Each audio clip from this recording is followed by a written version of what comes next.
你不需要承受大范围的手术，你也不需要忍受长时间的重建，让他们有一个很好的生活品质，而不是让他们觉得我就只能吃粥，吃一些已经打碎的食物来度日，是一种对人性尊严的展现。各位所看到的这个模型，下面没有牙齿，这是个真人的模型，只是我们3D 列印出来。透过现在这几年我们牙科科技的进步、技术的进步，我们可以把未来的假牙，我们知道你的咬合在哪里，用电脑3D 的方式呈现建模出来。我们的发明专利在于，我们可以把我们现在既有的3D 列印的骨骼合金、医用的骨骼合金，跟我们已经做好的空间上已经知道咬合分布的假牙，我们把它结合在一起之后，我们可以把它跟您的牙床做双重定位。那双重定位之后，医师就只要对着这一些空间，各位可以看到一些圆孔，我们医师就如实把植牙放进这些圆孔，植牙装好以后，它一放开，就可以是一个很稳定的假牙了。也就是植牙的那一天，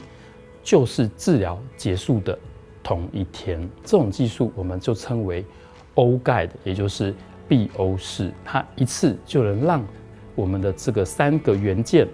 透过科技力量结合在你的口腔。那这种2合1，再加上我们的植牙，变成3个整合在一起的，就成我们这次发明专利的主体。它的目标解决你要等很久的过程，而且下降它的过程的不舒服，还有你当天就能够正常吃东西了。纵使是植牙哦，因为手术够小，因为够安全，因为够准确，因为假牙就等在旁边。这些全部的整合，包含了 AR， 包含了 AI， 也包含了我们后面所有这个植牙医师的专业知识，全部融合在一起，就形成了我们这次的专利闭欧式，预防胜于治疗。定期检查，保护好你的牙齿，经常使用牙刷跟牙线，才是不要让自己牙齿损失最好的方式。我们命名它叫达文西微创导引式牙医手术，就是因为我们可以利用现在的科技，让我们牙医师磨牙齿这个动作可以变得更准确，然后也不会伤害太多的牙齿。它最大的特色是我们可以先知道我们未来的牙齿要长什么样子，然后才去磨牙齿，而且这个磨牙齿是由我们设计的一个导引去磨的。我们先设计了像这样子的一个导板，所以其实你只要把它放在患者的牙齿上面，凸出来的地方就是你要修掉的。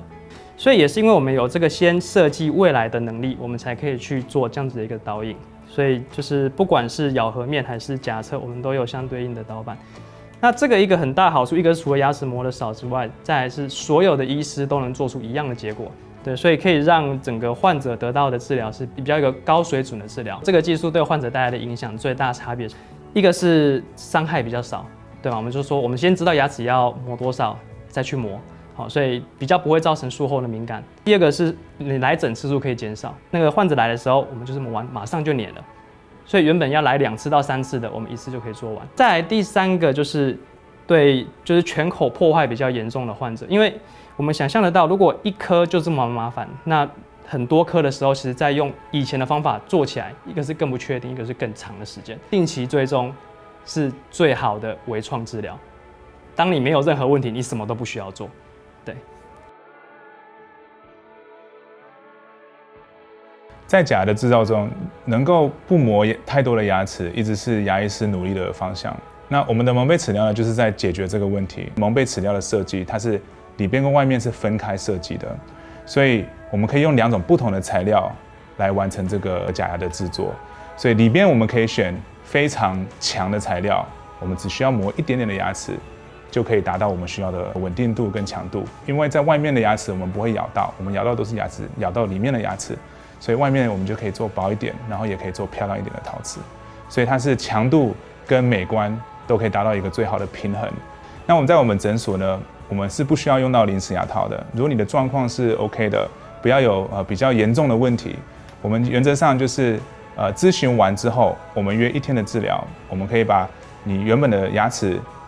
一路设计一直到最后粘上去，都是在1天内可以完成，可以减少中间可能不适啊，或是牙齿敏感啊，或是在中间可能比较容易因为暴露在外面而感染的问题。不管你是做任何治疗、矫正治疗，或是一般的牙套治疗，或是蒙贝齿疗的治疗，这些呢都不是做完之后就不用再回诊的，因为我们还是会有清洁的问题，我们还是会有需要牙医师检查我们可以帮助来提醒你，然后来确保你的牙齿的健康。